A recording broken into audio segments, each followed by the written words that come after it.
Hello again, everybody. Zack Attack is here with the attack line for this Wednesday, March 25th, 2015. Alright, since I've been in attack line in a couple of days, it's been about a week since I made one. I'll tell you what I've did since the last attack line, which I did 2 gigs over this past weekend. Fun weekend. First off, Friday was a not a daddy daughter dance, but I did a mother son dance back in Alma Middle at the last month's daddy daughter dance. Mother son dance was as packed as the daddy daughter. It was a lot more people, but this was still a fun show though. More better than I expected because they're boys. Boys don't want to dance a lot. They just want to run around and be boys because girls like to dance. But boys did dance with their moms a little bit, for the slow songs. I did go with the line dances, worked, It was still a fun show. It was excellent. We line dances working. Uptown Funk played that song 3 times. I think I played Gangnam Style 3 times. That were like the most requested songs. They had to play a bunch of times because they were kids. And it was a fun show this past Friday. Then I went to Midland. The farthest I've had to travel for a gig. Usually I've traveled to like Port Huron, that's like an hour. Northville, Livonia is like an hour, but this Midland's like an hour 40, almost 2 hours to get there for an event held by the Bay Yachting Association. I've done events for them before. This was their spring rendezvous. It was an entire weekend. Everybody who was invited stayed at this hotel, Valley Plaza Hotel in Midland, which I've been to before personally, and they had them stay for the weekend. I couldn't come on Friday for the first day because of my gig in Almont, but Saturday was the gig day. My room was free. They paid for my room, so that was cool. It was a 60s theme event, and it was probably one of the best parties of the year thus far. It was excellent, fun. Everybody had a fun time. A lot of 60s, 70s stuff because it was a costume party. A lot of people in 60s garb, even dressing up like some famous characters. Like there was a group dressed up like the characters from Gilligan's Island. There was a Gilligan, Skipper, and Mary Ann. There was no professor. Old movie star. Anyway, and we played that thing. A lot of like folky stuff that got popular, like Janis Joplin and Jefferson, not Jefferson Airplane, but Buffalo Springfield, Hendrix, and of course disco stuff worked too. The only new song I played was like Uptown Funk. Everything was like 1960 to like 1979 was like my range of what songs I played from what decade and stuff. It was a fun show. And my dad's my roadie. Let's say he had a little bit too much fun that night. I'll leave it to your imagination to guess what happened with my dad. But he's fine now. Everything's all good. It was still a fun night. Let's say he was happy that he was in a hotel, didn't have to drive home. So there you go. Fun weekend. I'm off for 3 weeks until April 11th for another yacht club event for the Huron Point Yacht Club for their Commodores Ball. Now, since I made a attack in a few days, let's start off the entertainment news with the #1 movie in America for this past weekend. After 1 week, Cinderella's reign at the top. Let's say the glass slipper fell off, as the new #1 movie is Insurgent, the second movie in the Divergent series, making $52 million. Not bad showing, but not as much as the first film. Made about $56 million, a little drop from the first one. Well, The Gunman with Sean Penn was a bombity bum bum bum, which it deserved a bomb. It doesn't matter who you are, if you're Sean Penn, if you're Sly or Arnold, if you're in an action movie that's not The Expendables and you're an aging movie star, it's gonna bomb. No one wants to see that shit. No one wants to see violence anymore, unless it's Fast and Furious. Anyway, which is coming out next week, Fast 7, which is sad because Paul Walker's been dead for about a year or two. Keeping up with the #1s, Billboard #1s. We've been seeing a trend lately. The trend continues. New #1 album, still #1 single. The new #1 album, after another 1 week span, we have another new #1 album, which is Kendrick Lamar's album, To Pimp a Butterfly. I know Madonna wasn't kicking off Empire. The Empire sounds like I kicked up by another rapper. Because the album came out a week early digitally. The album still came out in physical form on Monday. I bet those sales will be tallied up next week to make it another week at the top. Maybe the first more than 1 week #1 album in a while on the top 200. But congrats to Kendrick for his first #1 album, thanks to the digital album coming out earlier. It was on iTunes, then off, then back on again. It was an intentional release early. It was an intentional. So there you go. Well, Kendrick Lamar celebrates his first #1 album. We have the still #1 single, yes, 12th week in a row, Up, Down, Funk You Up, Mark Ronson, Bruno Mars. Well, 4 runners, Gaon going down for real is in the top 10. First top 10 for Florence in a while. So against the number ones in Billboard. Now on to the biggest entertainment news of the day. Or so says many teenagers. If you go around the neighborhood today, or go to schools, and you see a bunch of teens crying and sobbing, it's probably because they're upset that Zayn has left One Direction. Now, it all started over the weekend when Zayn pulled out of several One Direction shows in the Philippines, citing stress over being pictured with another woman that wasn't his fiancée of 2 years and being maligned by the press. There was a lot of speculation about how long this break was going to last. Was it going to be a temporary break and return to the band in time for the South African tour that starts this weekend? Or, in this case, was it a permanent leave? I read on the internet yesterday, I read a rumor that Zayn was talking to his lawyers about leaving the group. I was like, okay, let's see how this turns out. Well, it's official. He is leaving the group for good, permanently. According to a statement that he released today, he said that my life with One Direction has been more than I could ever imagine. But after 5 years, I feel like it is now the right time for me to leave the band. I'd like to apologize to the fans I've let down, but I have to do what feels right in my heart. I am leaving because I want to be a normal 22-year-old who is able to relax and have some private time out of the spotlight.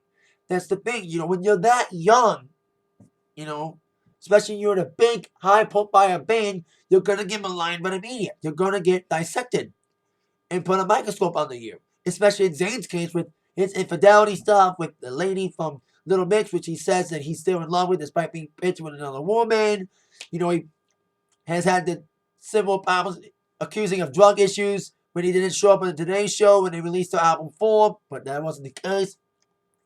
So, I kind of respect, I know I'm a 27-year-old guy who's a disc jockey and not a teenager here, but coming from that expect and liking to play their music because they get a good reception, used to. I think Zayn's decision is probable because when you're a band like One Direction, you have no time because you're on this machine. When you're like a fresh young thing, you're on a machine that keeps going. You want to stay relevant. Album tour, album tour, album tour. 5 straight years of album tour gets to you. And it got to Zayn. He had to leave the group permanently. And One Direction, the remaining 4 guys, Harry, Liam, Louis, and Niall. Yes, I know their names, people. Don't make fun of me. I'm in this check. I must know these things. They're going to go on without Zayn, including with their North American dates this summer. But they should learn from other groups that went one member down, like the Spice Girls, Backstreet Boys, and New Kids on the Block. They don't last with 4 people. Spice Girls kind of reminds me of One Direction because Jerry left during a European tour.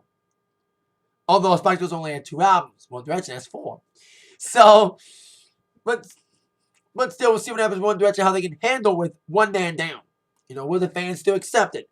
Apparently, from the many Twitter responses, no one's happy right now. No one's accepting Zayn's departure. Everyone's sobbing. And that's what happens when your band that's so internet friendly breaks up like this. It may end up to a breakup eventually. When one member goes down, the band goes down with it eventually. The slow decline. Like that's why Spice Girls and New Kids, at least Backstreet Boys lasted longer without Kevin. So there you go. Wish One Direction all the best. Even some fans may not want to call One Direction now because Zayn's not in it anymore. Nothing's perfect, but I think a lot of fans are suffering that the original file liner won't last. But here's what happens: Spice Girls and New Kids on the Block. They break up, but they bring everybody back together again for a reunion tour. That's what could happen. Zayn could come back eventually in a couple of years when One Direction goes on their reunion tour in like 8 years when they officially break up for good, probably. So there you go. Directioners sad today as Zayn leaves the group for good because of personal reasons. Now on to a lot of concert news, some tour news, and festival news. Let's start with the festival news, shall we? A lot of festivals announced their lineup over the weekend, including Outside Lands, including Elton John. Their lineup at a big summer festival announced their lineup today, which is Lollapalooza, set to take place on July 31st to August 2nd, once again in Chicago. The main headliners includes an untypical headliner, but it's cool to see her as a headliner for once after being down in the second tier in other festivals. Florence and Machine headlining along with Paul McCartney, and making only their second American appearance this year. Ironically, a festival. They're doing Rock in Rio next month in Vegas. Metallica's doing Lollapalooza.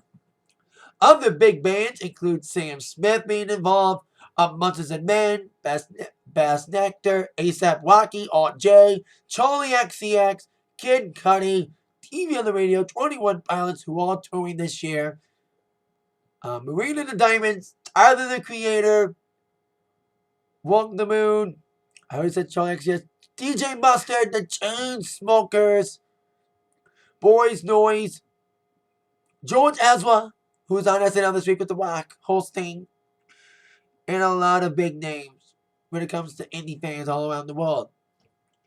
Tickets are on sale now, of course, Lollapalooza's website, so check that out. Lollapalooza's lineup has been announced.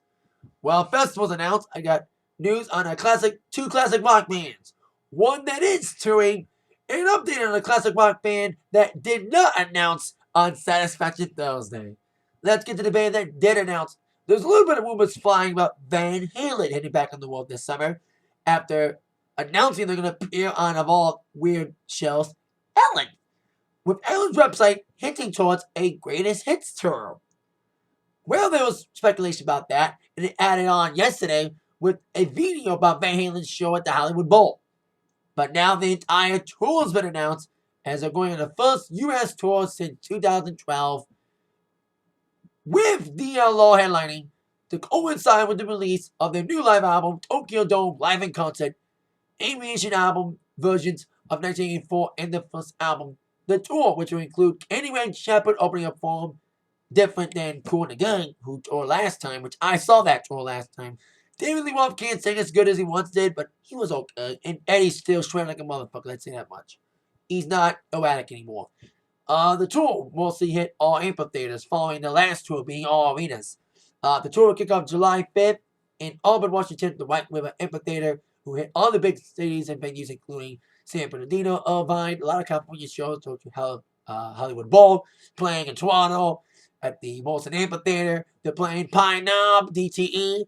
This is the first time that the group Van Halen's performed at Pine Knob in 20 years, and the first time performing at Pine Knob with DLR. The last time they were at Pine Knob was 20 years ago with Sammy Hagar. So there you go. Also, they're in Cincinnati. They're doing Indiana. They're doing a lot of big cities. And mostly, like I said, mostly amphitheaters. Tickets will go on sale next week. Next Saturday, April the 4th. So there you go. Van Halen, back in the world again. Well, Van Halen's announced their tour dates. The Stones are leaving us hanging. Now, as I mentioned last Monday, the Rolling Stones were rumored to announce a tour this past Thursday, Satisfaction Thursday, with a bunch of flyers popping up and billboards popping up all across the country. But when Satisfaction Thursday, March 19th came, we got nothing. The old saying goes, when the quote a Stone song, you can't always get what you want. Apparently, there was some sort of delay being caused by the national ticketing system. Stones are promoting their tour through AEG. The tickets will be going on sale through AEG's Access. Most of the venues are going through the Access ticketing system. Apparently, there was some sort of issue with that. So the Stones did not announce this past Satisfaction Thursday. However, they're saying they're going to take two, as next week might be the week they're going to announce their stadium tour. From the rumor and speculation, they're doing a bunch of stadiums, including Detroit at Comerica Park for speculated July 8th.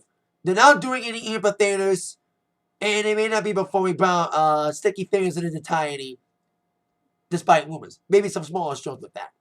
But we're left hanging by the Stones. You know, they teased and they didn't deliver this past Thursday, but now I'm hearing either March 31st or April the 2nd. But I'm taking all these rumors with a grain of salt. You know, I was hyping myself up for that Stones announcement, and I got let down, so I'm not. I have a mantra when it comes to the Stones, and I'm sticking to it. I believe it when I see it when it comes to the Stones movement. So we'll see if the Stones do deliver some satisfaction next week, and they're not delivering us what we want. Whether it's going to be on Satisfaction Thursday, April 2nd, or Whoopie Tuesday, March 31st. So we'll see which one is what day if they do announce next week. And that is it on the attack line for today. See you all later that night. Y'all been attacked by the news from Zach. See ya, yeah.